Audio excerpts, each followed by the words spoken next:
On est où, Mimi? Tu fais la tranche. T'as hâte, hein? Les filles, on est... En fait, ici, on appelle ici en bas Amandeland.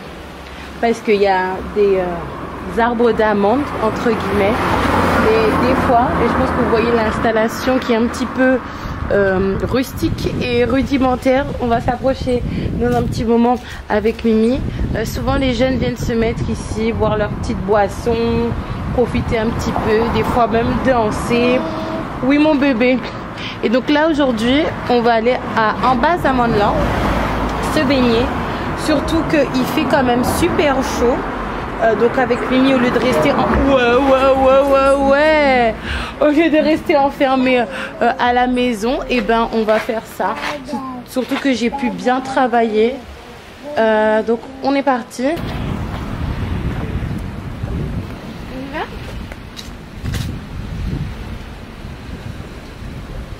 Allez, viens. Hop là, croquettine.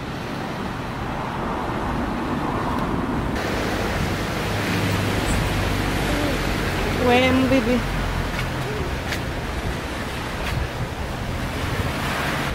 Allez, viens. Tu t'assois? Non, on va pas te mettre là, on va te mettre plutôt là. Attends.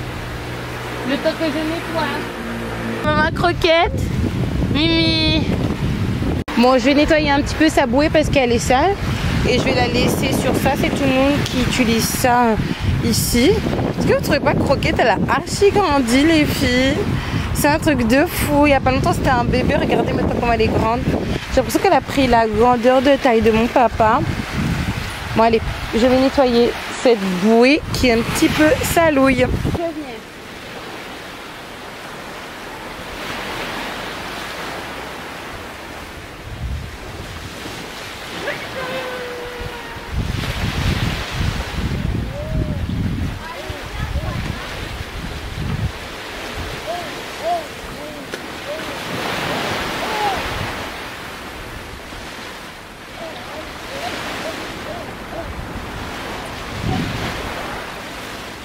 La bouée de Mimi, elle est propre. On va piquer une tête par contre.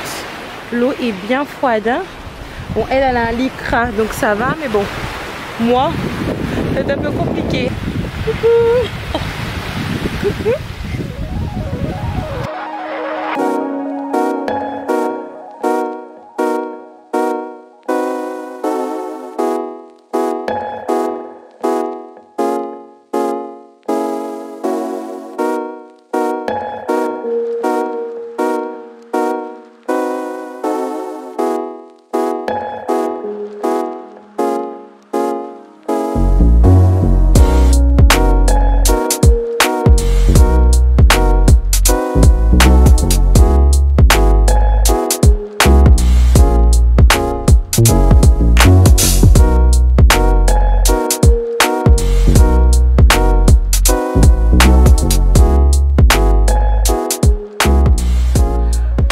Les filles, Mimi elle est en train de dormir actuellement, donc je vais profiter pour vous parler un petit peu. Vous savez, dans quelques heures, dans quelques jours, ou peut-être c'est déjà passé à l'heure où vous regardez cette vidéo, ça sera mon anniversaire. Je vais avoir 30 ans. Mon Dieu, les filles, vous m'avez connue. J'avais 22 ans et quelques, j'allais avoir 23 ans. J'ai commencé YouTube en août et quelques, et j'ai vraiment commencé à être régulière à partir de septembre. Et moi, je suis née au mois de novembre. Ça passe tellement vite. Et à cet effet, lors de ce vlog, j'avais vraiment envie de t'encourager. Et de ne pas... Parce que je sais que 30 ans, c'est quand même un cap où on se doit d'être mature, de commencer à faire des choses beaucoup plus sérieuses, à avoir un comportement beaucoup plus posé, beaucoup plus... modeste également. Et c'est vrai qu'il y a certaines personnes qui ont déjà atteint ce stade à 22, 23, 24 ans, 25 ans, 27 ans. Et il y a certaines personnes qui n'ont pas forcément atteint, ou disons certains points qui ne sont pas encore réglés. Et j'avais envie de vous dire en fait, qu'est-ce que selon moi, c'est fou les filles, c'est juste fou. En y pensant, comment vous dire, quand je me dis que bientôt je vais avoir 30 ans, ça me paraît comme une blague. Parce que pour moi, la trentaine, je la vois un petit peu comme la cinquantaine, la soixantaine.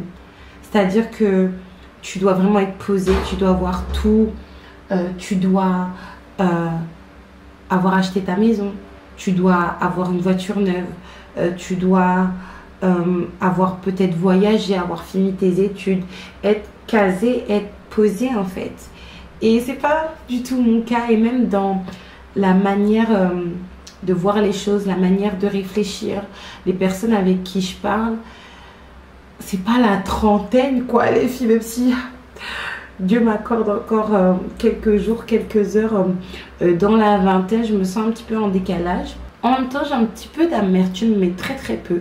Très peu les filles, parce que je me dis qu'il y a des choses que j'avais à faire avant d'avoir 30 ans et que je ne les ai pas encore fait et je suis loin de les faire.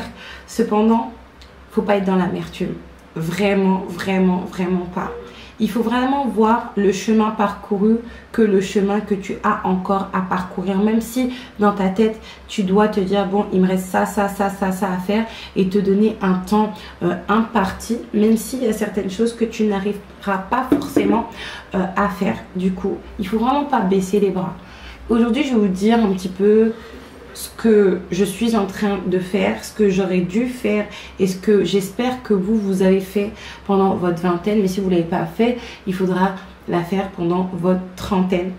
C'est trop bizarre de dire trentaine du coup. Mais si tu n'es pas encore là, c'est pas grave. Je vais te montrer une vidéo tout de suite. C'était moi il y a pratiquement 5 ans. Je venais d'avoir 25 ans. Regarde déjà juste la miniature. Elle veut tout dire. À l'époque, pour être totalement transparente, et les vidéos sont encore disponibles, elles sont juste en non répertorié. J'ai mis tout en non répertorié parce qu'il y avait mon ancien compagnon qui apparaissait. Et d'ailleurs, quand j'ai mis les vidéos en non répertorié, il me semble qu'on vivait toujours ensemble. Je voulais juste prendre une distance afin de bien me préparer à la séparation. Et à cette époque, le jour de mes 25 ans, j'étais tellement triste. D'ailleurs, l'intro de ce vlog, c'est une série de photos de mon enfance, de mon adolescence, également quelques-unes, parce que j'avais vraiment la nostalgie de ma vie avant ce que je vivais à l'époque en fait. J'étais sans logement, avec 2 enfants, dont une qui avait quelques semaines, quelques mois, parce qu'on était en novembre, mais Loulou, pardon, est né en septembre. Pas de travail, YouTube en dents de scie, où moi je m'inscrivais vraiment dans une ADN de vlog famille, mais c'était les vlogs de la haisse quoi, les vlogs de la galère, et finalement je ne les regrette pas et je les regarde très souvent pour vous dire la vérité, parce qu'il y a pas mal de gens qui vivent cette réalité là qu'on essaye de cacher, notamment dans notre communauté, sont considérés comme des pestiférés, sont considérés comme des cassos, alors que non, il y a juste des fois on n'arrive pas, on n'a pas la possibilité de. Moi je ne cache pas que ce qui me permet, ne serait-ce que jusqu'à aujourd'hui, de rester chez moi, de profiter de ma fille, parce que en amont je me suis mise sur les réseaux sociaux, j'ai fait quelques petits buzz qui m'ont permis d'avoir une communauté, mais tout le monde n'a pas la capacité en fait de se relever comme j'ai pu me relever les filles.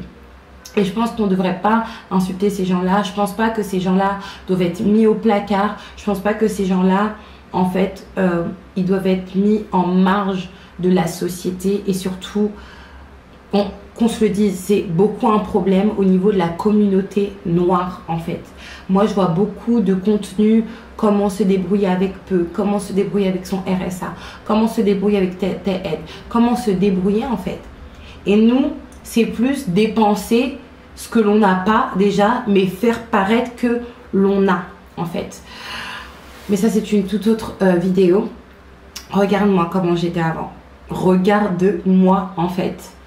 Et regarde comment je suis aujourd'hui. Bon après aujourd'hui je suis un petit peu fatiguée, mais ne serait-ce que sans maquillage et en étant fatiguée, j'ai l'air plus jeune qu'il y a 5 ans. C'est un truc de fou quand même. Et je vous montrerai comment j'étais au niveau du corps également. C'est juste dingue. Donc en fait l'âge détermine certaines choses, mais il ne va pas déterminer toutes les choses. si je peux dire ça comme ça. Dans ma tête, dans mon corps, dans mon esprit, dans mon apparat, je suis plus jeune qu'il y a 5 ans. Je suis plus jeune qu'il y a même 7 ans, du coup. Par contre, qu'est-ce qu'il faudrait que je fasse et qu'est-ce qu'il faudrait que tu fasses pendant ta trentaine, début de trentaine, tu changes tout. Tu changes tout et si tu es dans ta vingtaine, fais-le. Première chose, être soi-même. J'en parlais avec une connaissance japonaise que j'ai rencontrée sur HelloTalk et je lui disais en japonais que en fait c'est dur d'être noir parce que il y a certains choix que tu vas faire qui sont ridiculisés. Par exemple, moi quand j'ai commencé à apprendre le japonais en autodidacte, en fait, on m'a dit, ah, c'est quoi ces trucs de chinois, batuba chinois, etc. On rigolait de mon cousin qui apprenait le coréen et qui est bilingue en coréen. Et d'ailleurs, on pourrait mettre en juxtaposition son exemple et mon exemple. Moi, je ne voulais pas être moi-même et vraiment pousser cet attrait, cet amour que j'avais pour la langue japonaise, qui fait que, 16 ans plus tard pratiquement, j'ai pas le niveau que j'aurais dû avoir. J'aurais dû avoir un niveau comme j'ai en anglais, un niveau bilingue. Et mon cousin, par exemple, qui a commencé à apprendre le coréen, tout, et avec un style bien particulier qui lui appartient, en fait, il est bilingue coréen. C'est-à-dire qu'il lit même sa Bible en coréen, il prie en coréen. C'est pour vous dire, en fait. Ne vous souciez pas, et là je vous parle d'un sujet parmi tant d'autres qui m'est venu à l'esprit, mais ne vous souciez pas de la vie des gens, du regard des gens.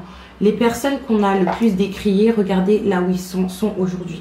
Ça ne veut pas dire que tu t'es arrêté sur le regard des gens, la vie des gens, qu'il est trop tard pour toi, mais dès aujourd'hui en fait tu es toi-même, surtout à l'ère où on parle de choses que moi je ne maîtrise pas et qui me paraissent très complexes, les histoires de genre, etc. Le fait de se sentir une certaine personne, même des fois pour certaines, alors qu'on est un autre sexe au niveau de notre anatomie, on devrait être capable de comprendre que si dans ces contrées-là, on est à ce niveau-là, que déjà de manière moins complexe, il faut être la personne que l'on est dans son fort intérieur.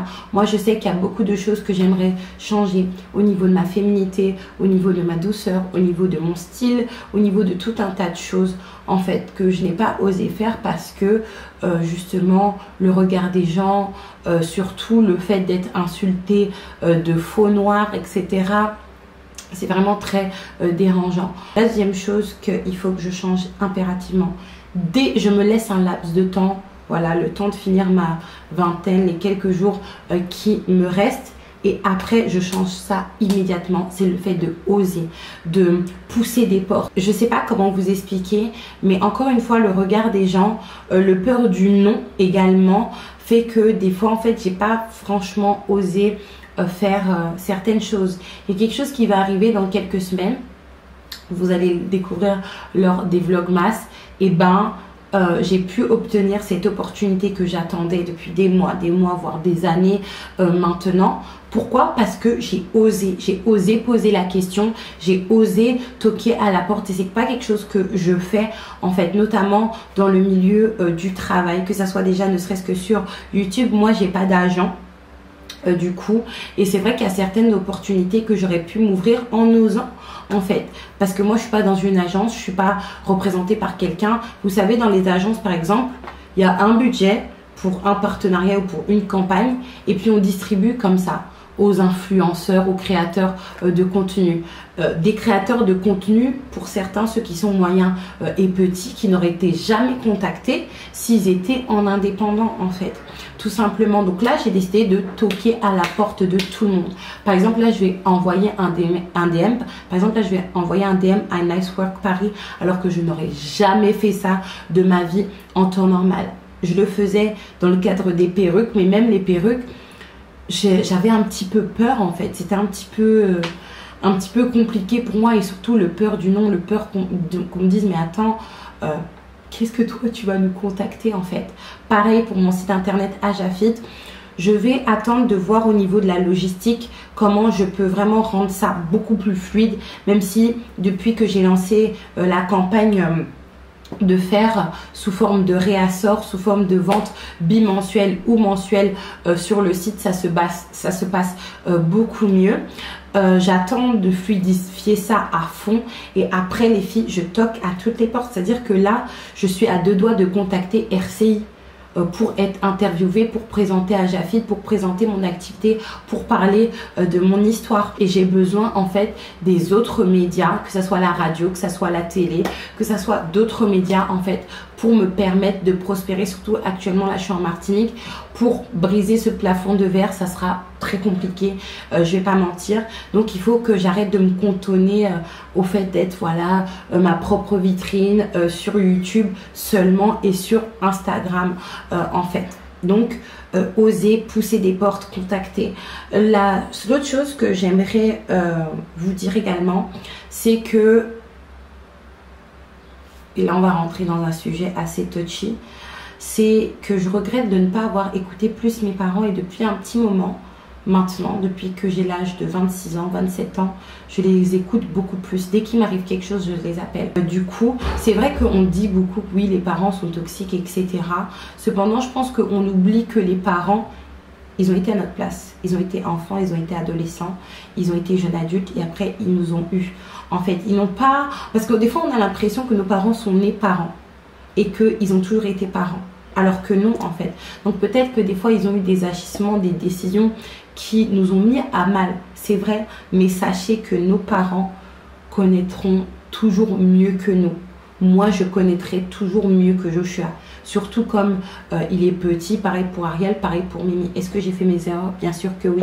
Mais je vais toujours bien les aiguiller, en fait. Même dans leur couple, même s'il y a des situations, peut-être où une personne que je n'aurais pas vue avec mon enfant, je le conseillerais toujours avec justesse. Nous, en tout cas dans notre famille, on n'est pas le genre de personne à penser « Ah oui, je ne l'aime pas pour mon fils ou pour ma fille, donc je vais commencer à dire tout et n'importe quoi. » Non, pas du tout. Donc c'est pour ça que depuis un moment, j'écoute plus mes parents et je vais m'ouvrir un peu plus envers eux par rapport à différentes situations. Pas juste concernant le couple, du coup, pour que ma vie soit beaucoup plus douce. À cet effet, les filles, et ça c'est un conseil que je donnerai à mes enfants et je vous le donne aujourd'hui, je ne regrette pas d'avoir eu des enfants tôt parce que ça n'aurait pas été mes enfants, mais avec le recul, je pense que j'étais plus prête à avoir des enfants à l'âge où j'ai eu Mimi, à 29 ans. C'est vrai que si j'avais le choix et si j'avais la possibilité d'avoir Joshua, Ariel, Mimi et même Joachim, pourquoi pas également en vrai, comme il n'est plus aujourd'hui, à l'âge de 29 ans, c'est-à-dire 29 Joshua, non, c'est-à-dire 29 Joachim, 30 Arielou, 31, ah non, attendez, je me suis trompée, Joachim 30, Joshua 31, Loulou 32, Mimi 33. Je pense que j'ai plus la maturité d'une maman et de prise de décision qu'on doit prendre en tant que maman à l'âge que j'ai aujourd'hui. Je pense pas qu'à 18 ans on est fait pour être maman. Surtout de nos jours où on donne une éducation à nos enfants très infantilisante en fait. On les éduque pas pour prendre des grosses décisions dans leur vie. On les éduque pour faire des études, pour apprendre à faire de l'argent, mais certainement pas à être parent. Et moi je pense que à 18 ans, 19 ans, j'étais pas prête. Et je pense que toutes mes décisions de vie ont reflété du coup cette immaturité de ce côté-là. J'étais pas prête pour être maman. Vous voyez, à 18 ans, 19 ans, même 20 ans, 22 ans, 23 ans, c'est à partir de 25 ans, 26 ans, plutôt 26 ans que je me suis réveillée. Si j'avais ces âges-là au moment où je suis actuellement, eh ben, j'aurais décidé de rester en Martinique par exemple. Alors que je sais pertinemment que pour aller plus loin et pour concrétiser la vision que j'ai pour ma famille, il faut que je parte en France. Mais je serais restée naïvement en Martinique. Mais ça, c'est une sujet. Ne m'attaquez pas sur ça, je vous expliquerai tout vraiment en détail, mon projet, pas mon projet de vie, mais les problématiques qui m'ont amené à résultat-là de pensée. Je l'ai expliqué il y a 2 jours à mon chéri, il m'a dit oui, effectivement. Effectivement, parce que des fois c'est vrai que je me plains, mais j'explique pas pourquoi. Je me plains quand j'arrive au trop plein d'émotions. D'ailleurs, autre chose, les filles, qui est important de faire, c'est de se préserver. Préservez-vous. Préservez-vous. Moi, je suis quelqu'un qui est très... Bizarrement, je souffre d'anxiété sociale. C'est-à-dire que dès qu'il y a de nouvelles personnes, j'ai un petit peu du mal. J'aime bien être avec... le monde que je connais. Cependant, je suis très sociable. Cette anxiété sociale, je la garde en moi et elle n'est pas communicative. Donc ça fait que je vais sympathiser avec pas mal de personnes, mais comme mon papa, il a ce même problème, enfin il avait ce même problème, ça tourne très rapidement au drame concernant les amitiés, etc. Ne pas autoriser tout le monde dans sa vie. Moi, je pouvais autoriser tout le monde dans ma vie.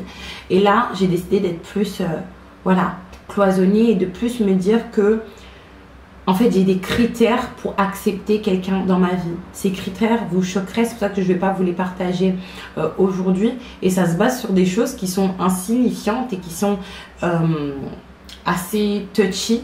Des fois, rien à voir avec la couleur de peau et rien à voir avec la religion, je vous le dis déjà. Mais j'ai des critères. Pareil pour les relations amoureuses. Je trouve que même si j'ai pas beaucoup connu d'hommes dans ma vie physiquement, je ne me suis pas assez préservée de ce côté-là. Encore une fois, au niveau de ma maturité, si je n'aurais pas été dans ce délire, ce qui perdre son intimité, sa virginité, etc., j'aurais commencé à connaître les hommes à 25 ans, 26 ans, même 27 ans, en fait.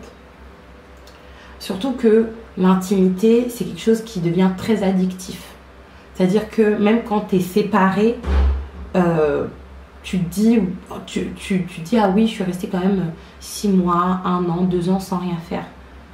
C'est le fait de calculer ça et d'avoir une marge d'additionnement de jours, d'années ou de mois montre l'addiction à l'intimité. De toute façon, dès que c'est brisé, on est addict.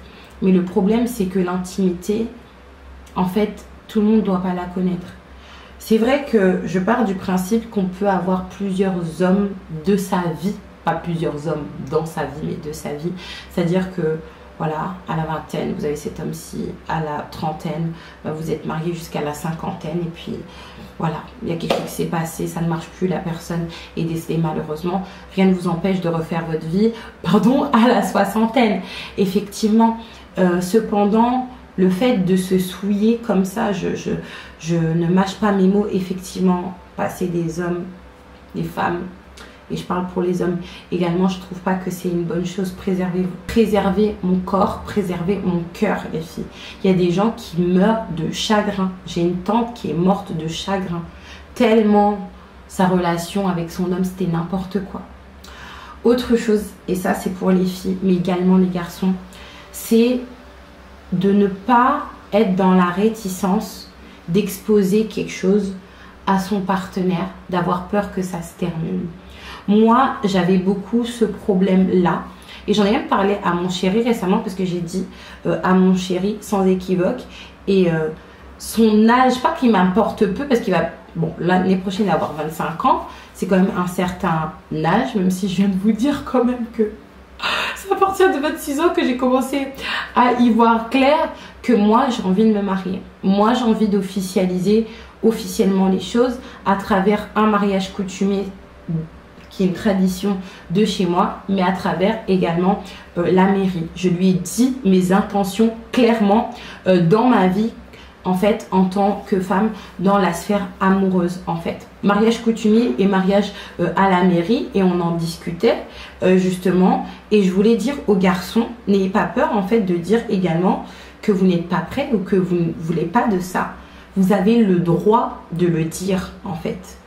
Ça ne veut pas dire que vous êtes méchant, c'est juste que vous ne voyez pas les choses comme ça, et ça laisse justement à la personne en face une marge de manœuvre pour se dire, est-ce que j'attends qu'il soit prêt ou est-ce que je vais être juste un waiting bag, c'est-à-dire le temps qui soit bien en place pour trouver la femme de sa vie, ou est-ce que je m'en vais pour trouver quelqu'un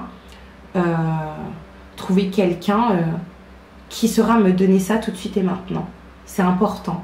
Et moi, j'ai eu une discussion avec mon chéri il y a quelques jours concernant ça, parce que je me suis dit, mon Dieu, j'ai 30 ans, même si ça s'est pas fait, et heureusement que ça s'est pas fait, parce qu'on n'était pas fait pour être ensemble avec mon ancien compagnon.